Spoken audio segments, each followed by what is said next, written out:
Greetings, Earthlings. Welcome back to my channel, and today we are going to be talking about 911 Season 9, Episode 3, The Sky is Falling. Now, I didn't like this episode as much as I liked the previous two episodes, and I think that's because this one just sort of felt like a big burger of nothing to me. And what I mean by that is we only had really two major plot lines that we were following throughout the episode, which was the subway disaster and then the ongoing spaceship disaster. Which, of course, I know we're spending a lot of time on the spaceship disaster. Last episode, when we were dealing with all the space stuff, the 118 had multiple emergencies to contend with, and I think that really helped with the pacing of the episode because there was one slower plot line and one quicker plot line. And there were multiple stories in this one plot line versus one part of a story in this other plot line. But now it's one very slow plot line and one very slow plot line. And so the episode to me just seemed to kind of drag on. I also rate these episodes on two things usually, which is my personal enjoyment on my first watch through and how much enjoyment do I think I will get out of a rewatch. While I did enjoy this episode, I didn't enjoy it as much as the last two, which I already said, but also I am much less tempted to rewatch this episode than the other two. Those two I've actually rewatched multiple times already, but this episode, I don't feel the need to rewatch it. I already rewatched it once to take all my notes, but I don't feel the need to rewatch it again, so I probably won't. Anyway, now that I've gotten those couple comments out of the way, let's get into the recap of the episode. So the episode opens with the people on the spaceship dealing with the fire. They find one fire extinguisher under the seats and then a bunch of spacesuits for all of them. So they decide that while they use the fire extinguisher to suppress the fires, they're all gonna get their spacesuits on. Hen says, "We need to vent." And I wrote down, "Among Us?" But basically what she means is that they need to open the door so that the oxygen leaves the spaceship and the fires get put out, because when there's no oxygen, there's no fire. Hen tries to open the door on the spaceship, but it won't open for some reason. I think it has something to do with the pressure. So Athena, I don't know what exactly she does, but she manages to get the hatch on the top of the spaceship to just fly right off, and all the oxygen gets sucked out of the spaceship, and so does Athena, but it's okay because Hen saves her. Then the next scene, we get introduced to this couple. The girl is named Lori, and I can't remember what the guy's name is, so I'm just going to be referring to them as the husband and the wife. So basically this couple is fighting. They are not in a good place in their marriage. They're on their way to therapy, actually. That's why they're going to the subways. They're gonna go see this doctor, therapist guy to fix their marriage. But then as they're walking to the subway, a piece of space junk lands on a car and explodes it, and they start freaking out, and the wife is like, "Let's just go, let's get to therapy," and the husband's like, "Actually, you know what, I'm kind of fucking over this. I don't really want to fix our marriage and spend 8 years of the same shit." And she's like, "Okay, word. I guess I'll just go on the subway myself." And he leaves, and then immediately after that happens, another piece of space junk punches through the ground into the subway. And so this guy's freaking out, obviously, because his wife is down there, stuck now. Back on the spaceship, everyone is talking about, like, what do we do now that our spaceship has a giant hole in it? And Hen says, "Don't worry, Karen will fix it. She will call us in an hour. It'll be awesome." And then Trisha goes, "Well, how much air do we even have left? Like, what if we don't last an hour?" And then the suit answers her and is like, "You have an hour and 6 minutes of air left." And she's like, "Oh, thank you." Back on Earth, Trip Hauser is giving a press conference, and he's talking about, due to an unexpected geostorm, we've lost contact with the spaceship, but don't worry, due to our efforts, we were able to reestablish contact. I'm sorry, whose efforts? Whose efforts? Surely you couldn't have been taking credit for what Karen did. You nasty, nasty man. Anyway, back at dispatch, Maddie has a brilliant idea, because basically the spaceship won't be over LA for another 72 minutes, and they can't wait that long to contact them. So they're like, okay, well, they'll be over somewhere, so we just need to contact someone who's gonna be underneath them, and then they'll patch us through to them, and then we can still talk. You wanna know who they call? They call the motherfucking dispatcher from 911 Nashville. So yeah, that 911 Nashville crossover everyone was wondering about, and by everyone I mean no one, kind of already happened. Kind of happened to this episode. The 118 arrives at the site of the subway incident and they tell Harry to stay in the truck. And then they go help people get off the subway. And of course, the wife of this guy, you remember the husband and the wife? Yeah, the wife is stuck in the back of the train and she is crushed, her legs crushed by a big piece of concrete. So she's not going anywhere anytime soon.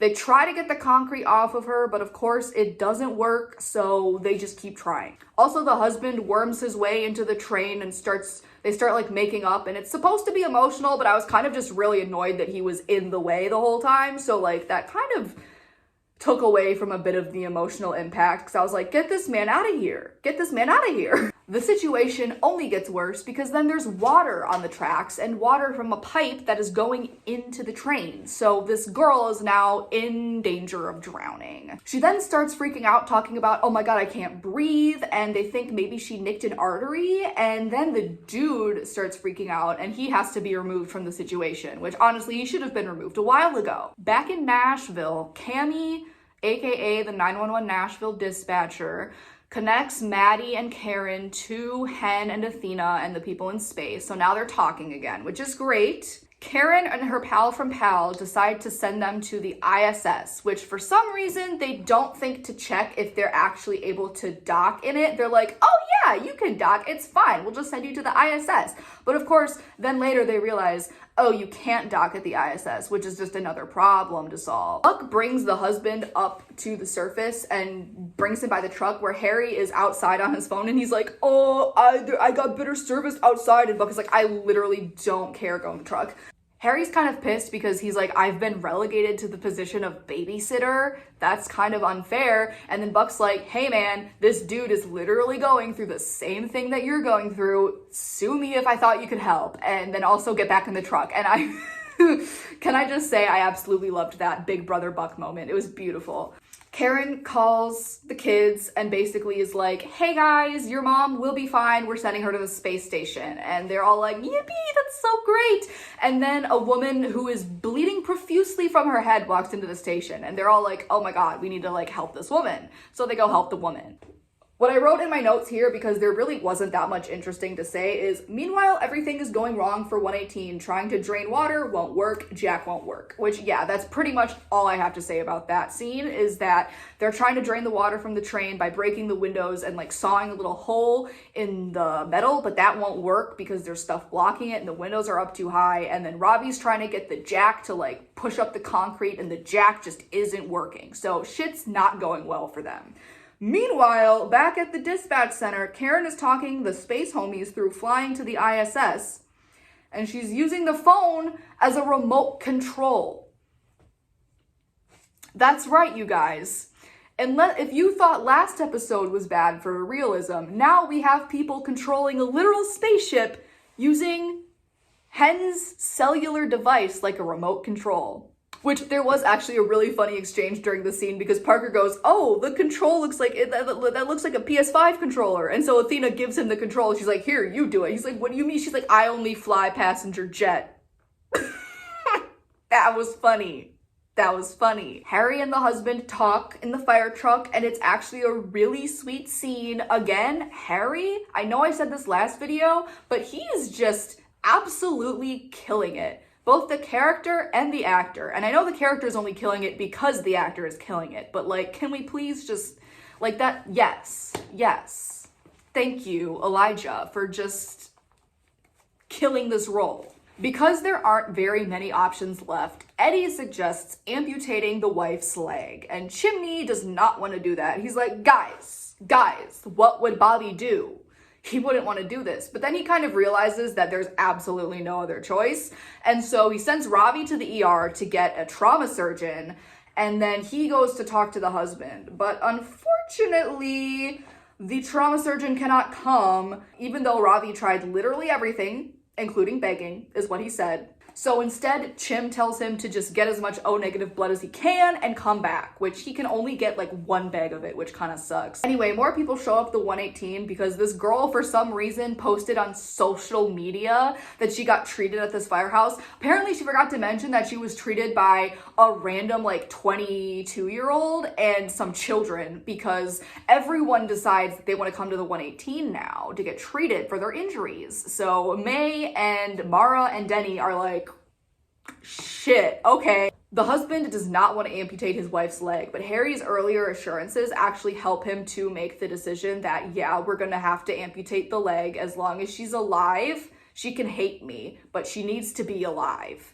Also, we've now realized that the spaceship cannot dock with the ISS, so they're gonna have to just fly real close to it and then spacewalk out of it. But as Karen's trying to tell them that, their communication gets cut off, so they're kind of just like, shit, what do we do? But they eventually figure out that, oh yeah, we gotta fly to the space station and then just walk towards the rest of it, like walk the rest of the way through space. You know, no big deal. The amputation scene was actually really well done in my opinion. I don't know what it was, whether it was like the music, the editing, something. It was probably a combination of those things, but it just really felt like classic 911 to me, and I really appreciated that. So thumbs up for that scene. Oh, also a couple things I want to talk about. One, Chimney saying that he has not wanted this interim captain thing to last, and he's hoping that this will be the thing that gets him kicked out as captain. I think, again, we need to talk more about Chimney and his terrible coping mechanisms, because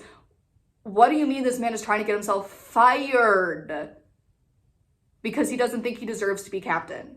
People in the space station get to the ISS and there's a dead guy outside who bumps into their spaceship. So Parker starts freaking out and everyone's like, oh my God, we have to calm him down because he's wasting his oxygen. Like, what do we do? So they're all trying to calm him down, and basically what works is Athena just yelling at him to get his shit together, which is really funny. Honestly, Athena cracked me the fuck up this episode. She was on her shit this episode, but like in a good way. They make like a rope of seatbelts and throw it out. They start going. The guy from Apollo 18 goes first. I think his name is Lewis, if I remember correctly. Lewis goes first.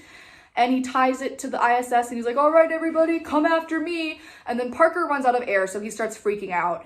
So Athena, she's like, oh my God, fuck this. And just pushes him out the door and drags him to the ISS. Hen and Trisha get in after them. They close the door.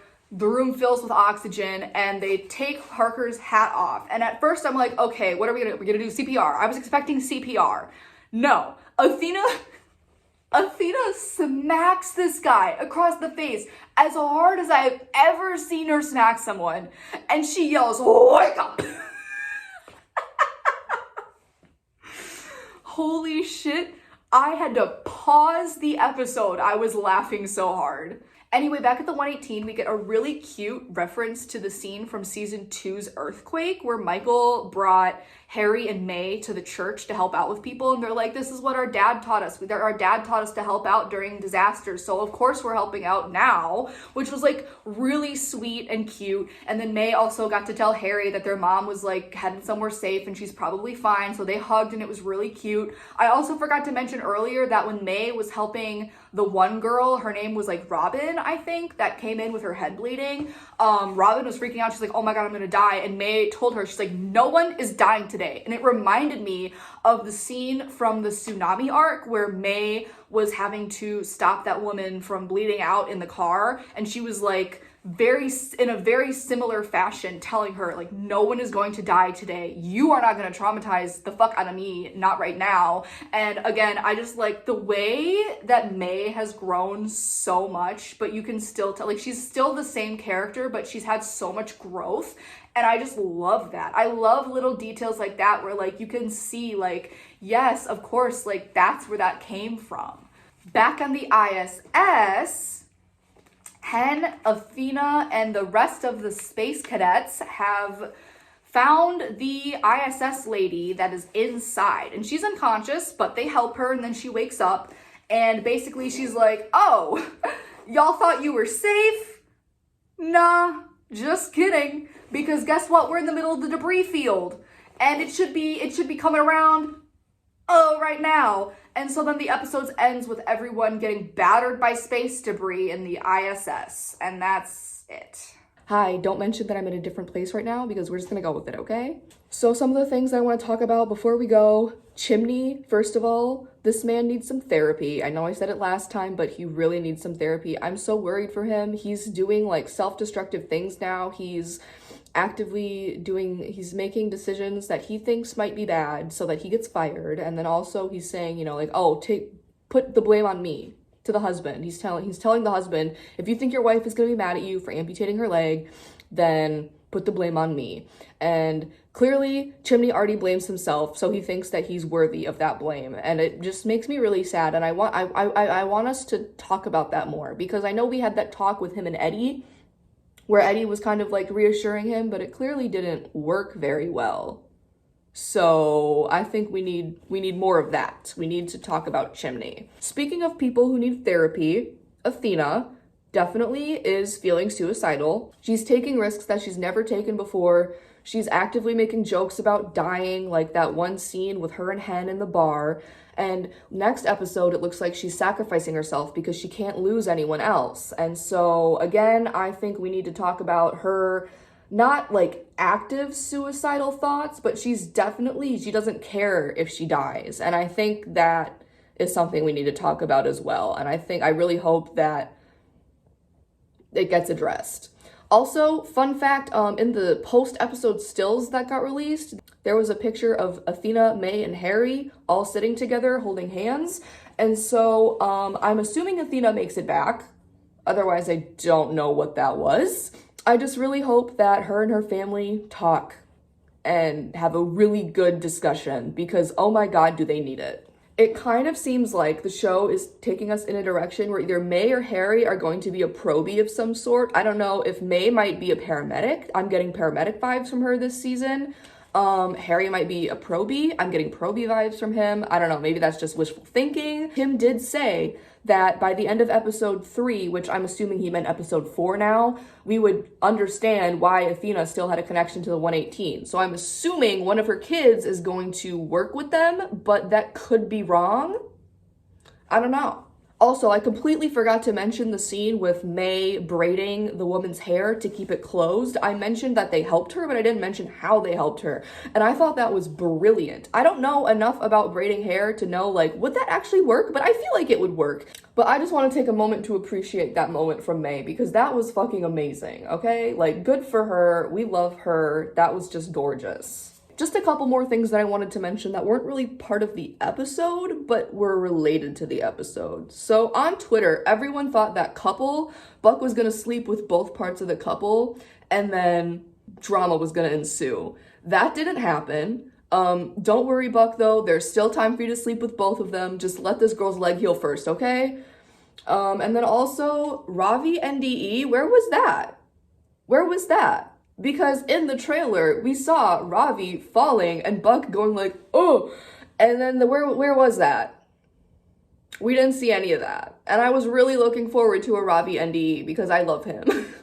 I really, really wish that this wasn't a 4-part opening emergency. We did not need a 4-part opening emergency, even though they're going to space. It did not need to be this long. They could have wrapped it up this session. I really think they could have.